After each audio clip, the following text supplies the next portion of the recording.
it's your chance to practice everything you have been learning, because I'm going to make the questions that I'd make for my students during a class simulating an exam. And you can see how that feeling of being tested would be like, right? Let's get started.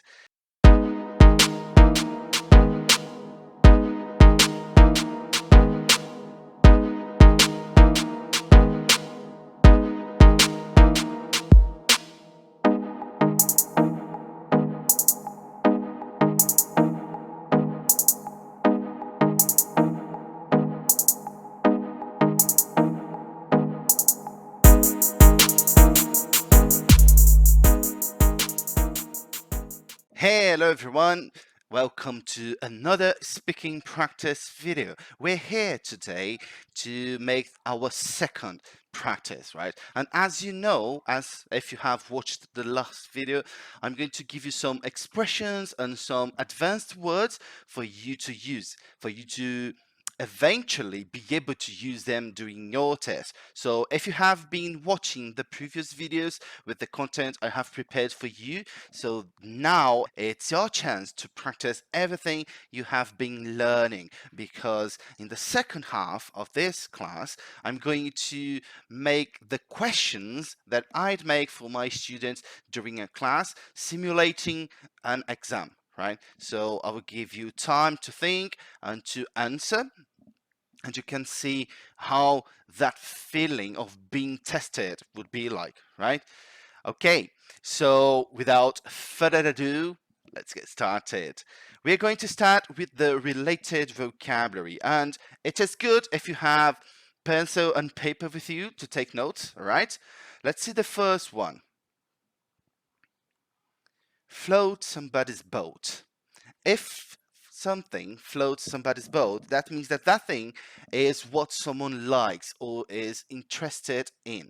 I'll give you one example. The first example I have prepared for you is swimming doesn't really float my boat. That means that swimming is not an activity that I really enjoy, right? Another example using the opposite idea would be, now Brazilian Jiu-Jitsu does float my boat. It means Brazilian Jiu-Jitsu is what makes me really, really happy because I like to do it, right? So imagine a boat, right, or in the sea, and then if something floats a boat, that would be something that moves you forward, right? It's something that attracts you towards something else forward. So if something floats a boat, that means something that you really enjoy doing or enjoy watching, right? Tell me down in the comments, what does float a boat? I want to know. Okay, the second one is one man's meat, another man's poison.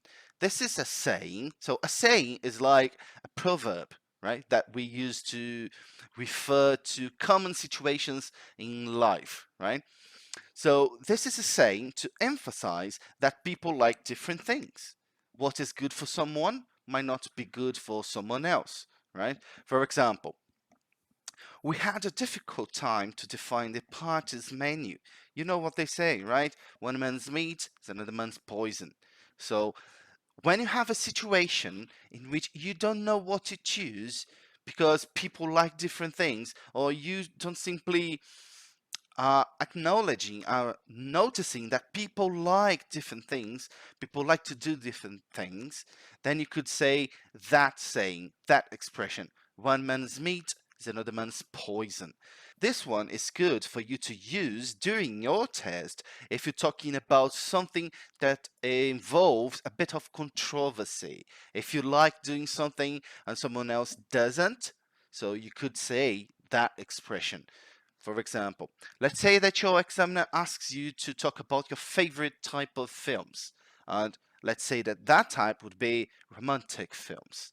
But you have a girlfriend, or you have a boyfriend, a wife, a husband that likes horror films. So that is a totally different type, right? So you could say that you enjoy watching romantic films while he or she enjoys watching horror films. And then you complete. Well, you know what they say, right? One man's meat, another man's poison. That would be a good one for you. Then we have the third one. There's no accounting for taste. That is similar to the previous one. That is a similar expression to say that people like different things. Different people like different things, right? This is said when it is difficult to explain, and here is the difference with the previous one. This we use to explain why different people like different things, especially things that you don't like. But the reason is that because there is no account for taste. We cannot explain that. It simply is like that, right? It is what it is. People like different things, right? And one example here would be, I love, imagine someone saying this to you, I love working over the weekends. And then we definitely could say, well, there's no accounting for taste, because definitely, I'm not saying the majority, but I'm assuming it is. The majority of people like, or at least have to work during the week, not over the weekend, right? But if someone says to you that he loves working over the weekend, so that's the case for that expression. There's no accounting for taste, right? Okay, the next one, there's method in your madness. This is a good one because it is used to explain when you have a good reason for what you're doing, although you seem to be behaving strangely, right? If you're doing something that you truly believe it's the right thing for the situation, and if someone else doesn't think that, they might say for you, what are you doing this for? Why is it? And then you just keep going with your plan, and eventually, if you succeed, they could say something like that to you. Oh, I can see now there's method in your madness. For example, let's say that you are studying to a test, like the IELTS test, right? And you are doing some things that most of people don't, right? So they could think that you're not doing the right thing or not preparing yourself in the right manner, right? But then when you pass the test, they're likely to say that to you. Oh, I thought you wouldn't pass the test studying like you were, but now, you know what? There's method in your madness. See, this is usually said to acknowledge that something that someone else was or is doing turned out to be worth it, right? Okay, the next one, horses for courses. I like that one, and this is quite British. So, horses for courses is an expression used to say that it is important to choose suitable people for particular activities because everyone has different skills. For example, let's say that you run a company, right? And you want to hire some new people, and you need people for the human resources department and also for the engineering department, right? So you cannot hire people with the same skills for both departments, right? Because each department is in need of specific skills, right? So you need to find the right people, the right person, the right candidate for that position in each department, right? So that is when you can use the expression horses for courses, right? And I give you two other examples. Some people are better with manual tasks, so it's a horses for courses situation. See?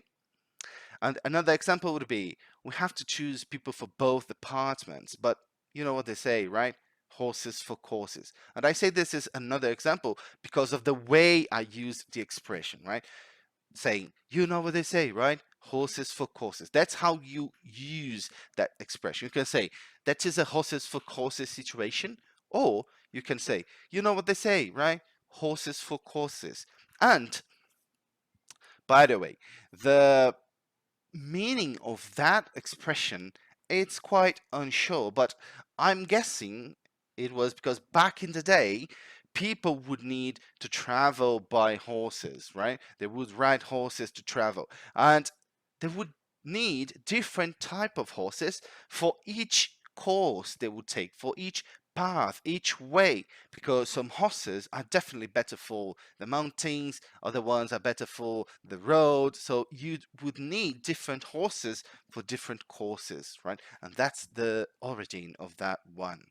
Okay, let's go see the next one. Authenticity. Authenticity. So before giving you the meaning of it and the examples, mind the pronunciation here, because here we have the T, the voiceless TH. Authenticity. Authenticity. Right? I know it might be a tricky sound for people from specific countries like Brazil, and all you need to do is to practice, learn the right way to say it, to pronounce it, and then practice, because repetition is the key here, right?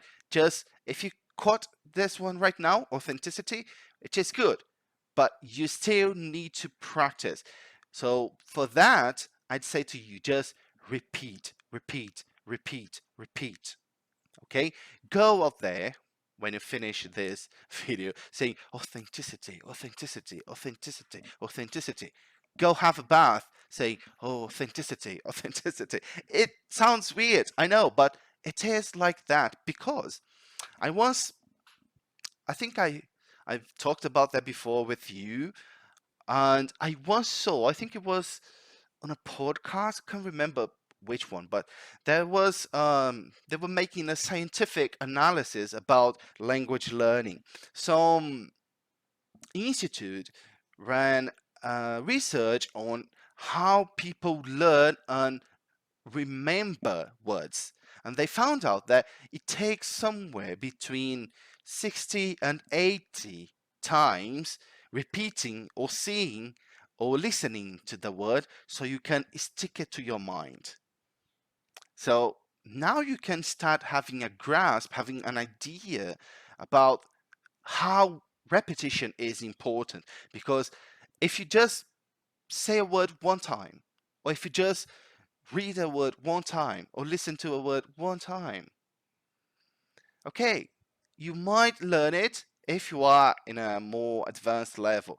But if you are at the intermediate level or even at the basic level, you need to repeat. So you eventually be able to remember that word and use it, right? So that's what I say. Repetition is the key. And it's like you were training your brain, right? And not only your brain, but also your mouth and your mouth muscles. That's the thing.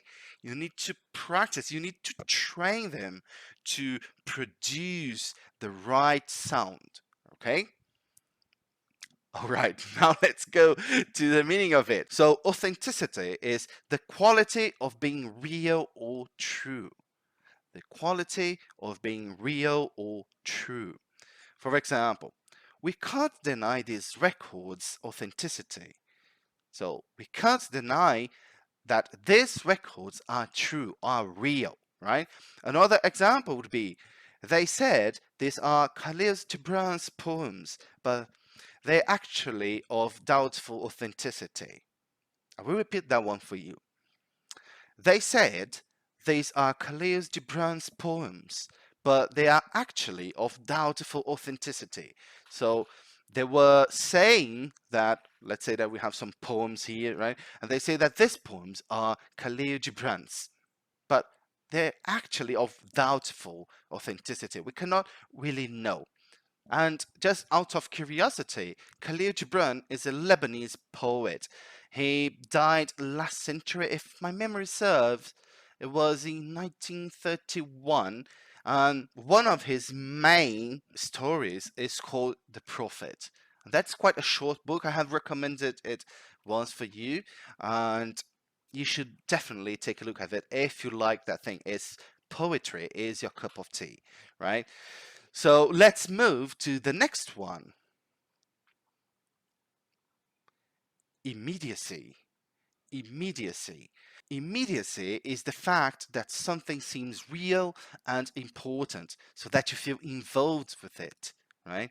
And I give you two examples. The first one is Pre-recorded TV programs have so much less immediacy and warmth than live theatre. I will repeat that for you. Pre-recorded TV programs have so much less immediacy and warmth than live theatre. That means they are more attractive, right? And we feel like we need to really watch it, right? That's the thing. And another example would be clearance sales definitely have immediacy, right? Because when some people say clearance, everyone feels like they need to go there right now, okay? Let's go to the next one. Veracity. Veracity. So veracity is the quality of being true, honest, or accurate. And I'll give you two examples here too. So doubts were cast on the veracity of her alibi. So they were doubting the veracity of her alibi. They were not really trusting in it, right? And the second example I give you is the policeman expressed his doubts about the veracity of the suspect's story. I think you caught that, right? Okay, let's move on to the next one. Truthfulness. Truthfulness. And here again, another tricky sound. Truthfulness. Because now we have the voiceless TH linked to the F letter. So, because sometimes people are trying to pronounce the voiceless th, but they end up pronouncing f like truth. But that's not right. Truth. That's not right. What is right is truth. Truth. So the reason why this is tricky is because right after the voiceless th, we have the f letter. So again, it's all about repetition. Learn the right way first and then repeat, repeat, repeat. So truthfulness, truthfulness, okay? And truthfulness is the quality of being honest and not containing or telling any lies. And I give you two examples here. First one, I'm very lucky to have friends who treasure truthfulness.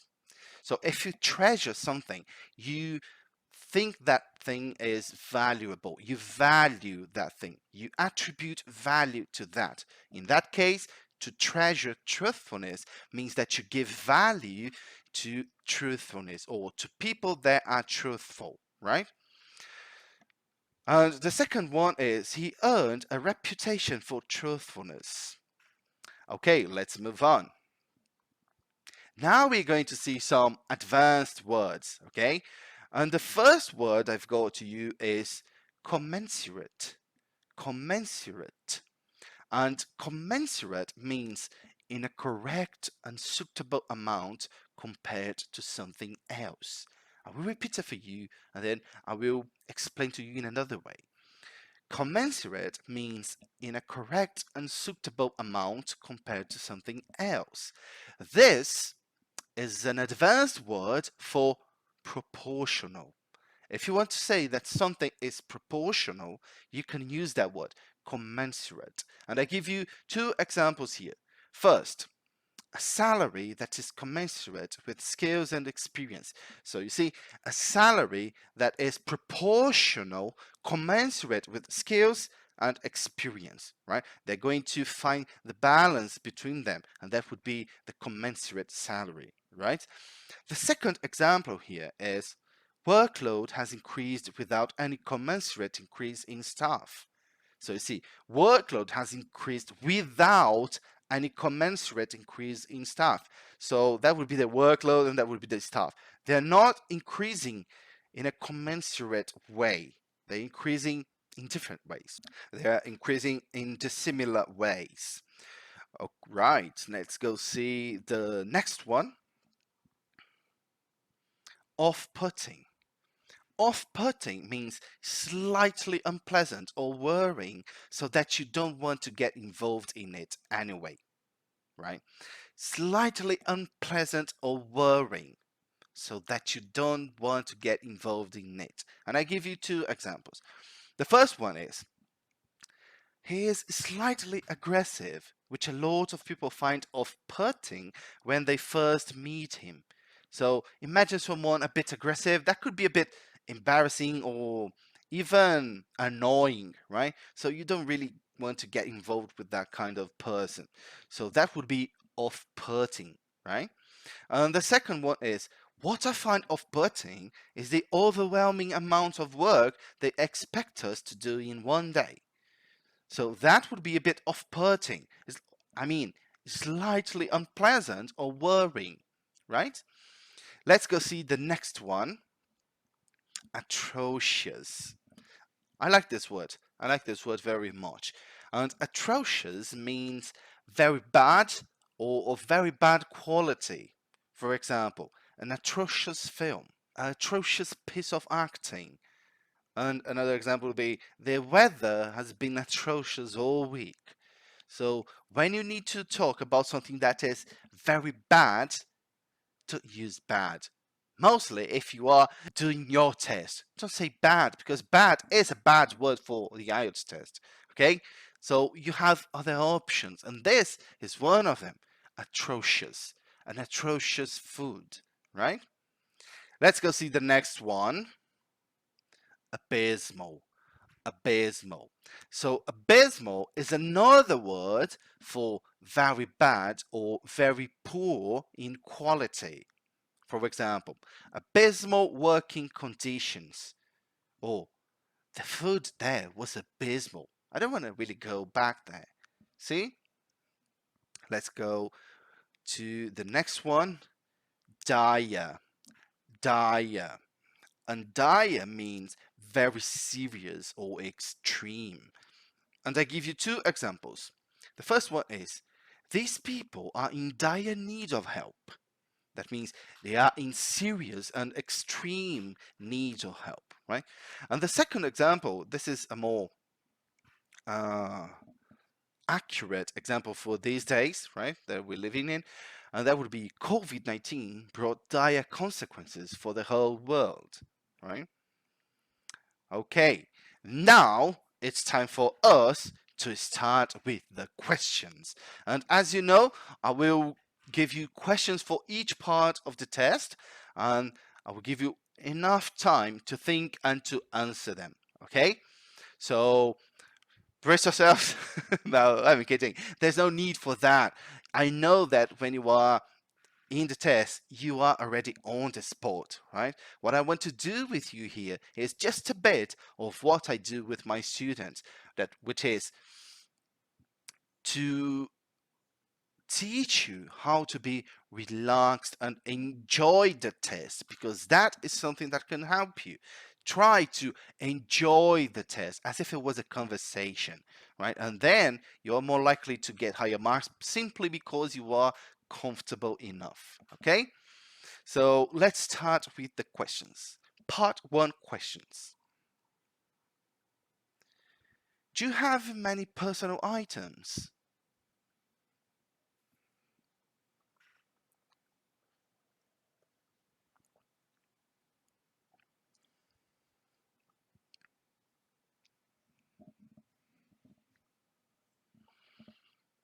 Hmm. And do you share your things?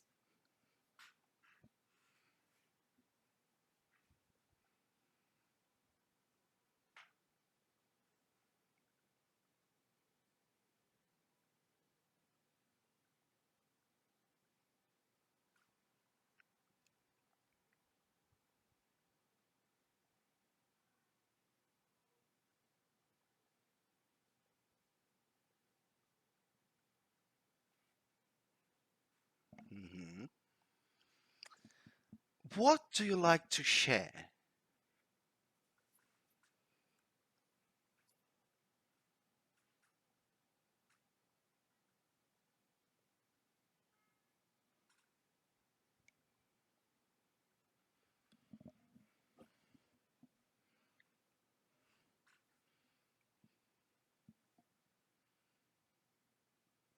Hmm. And what kinds of things that are not suitable for sharing, in your opinion?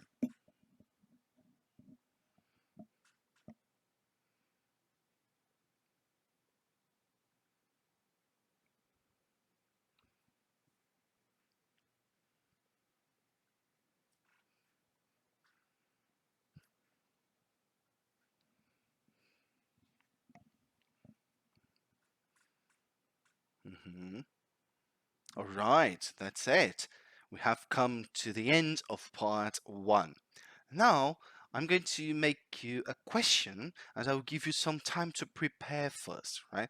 So, if it is good for you if you have pencil and paper there so you can take a note during the time I will give you, okay? I will give you 1 minute to prepare and then I will ask you to stop taking notes and start talking for up to 2 minutes, all right? Ready? The part two question is: describe a time when someone didn't tell you the whole truth about something. You should say when this happened, what the situation was, and why the person didn't tell the whole truth. You have 1 minute to prepare, starting now.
All right, time's up. You can stop taking your notes and you can start talking when you're ready.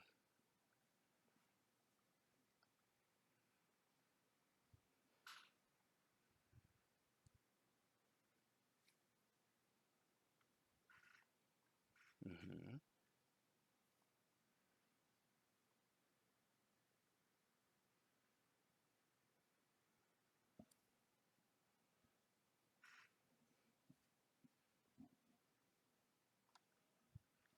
Mm,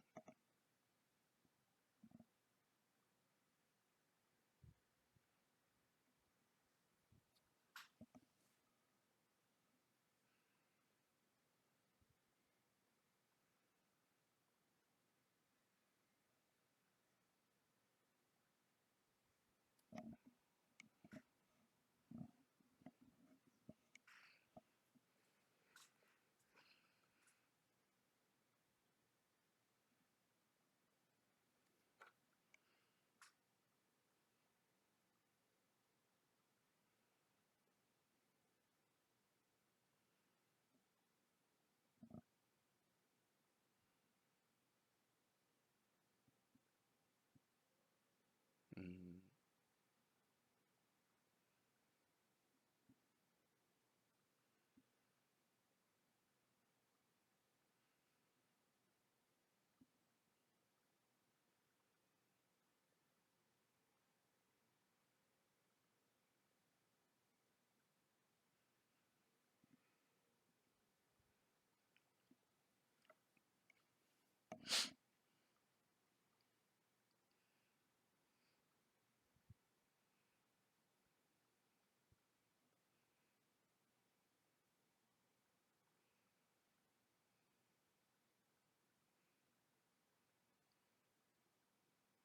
thank you. You may stop now. That was it. That is the end of the part two question. Now, some more questions related to that, right? Which is part three. So the first one is: why do you think people lie?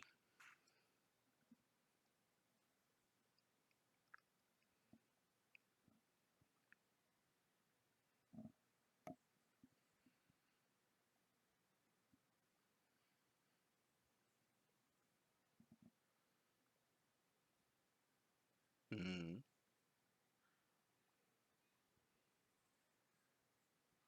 mm,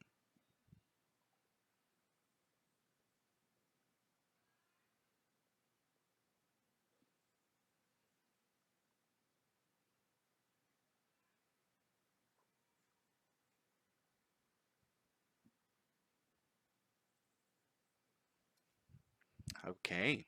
And do you think there are good and bad lies?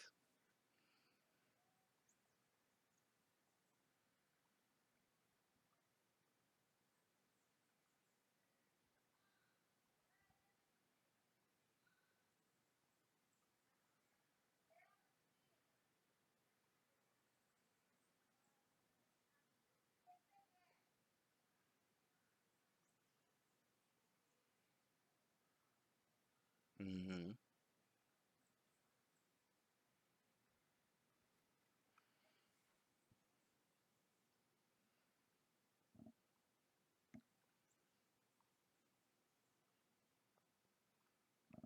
Okay. And what are the advantages of being honest?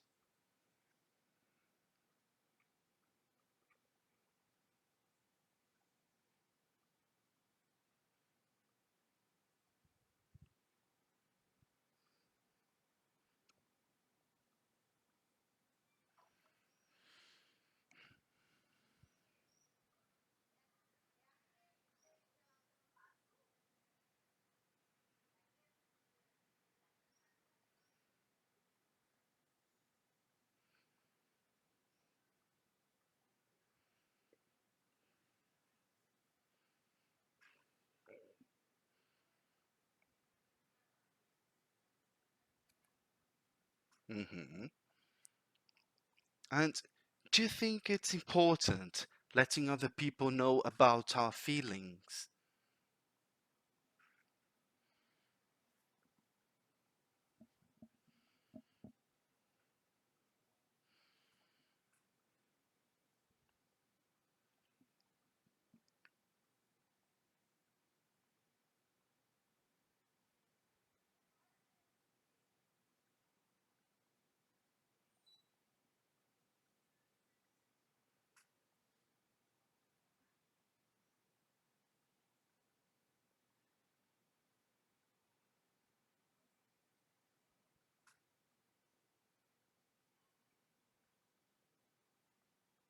Hmm.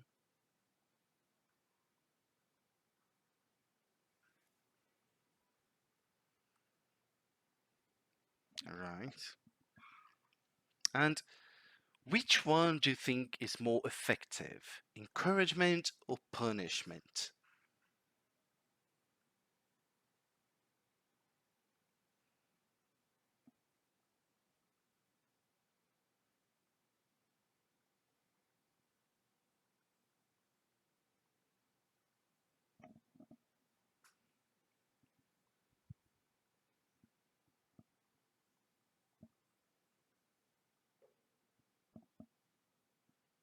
Hmm.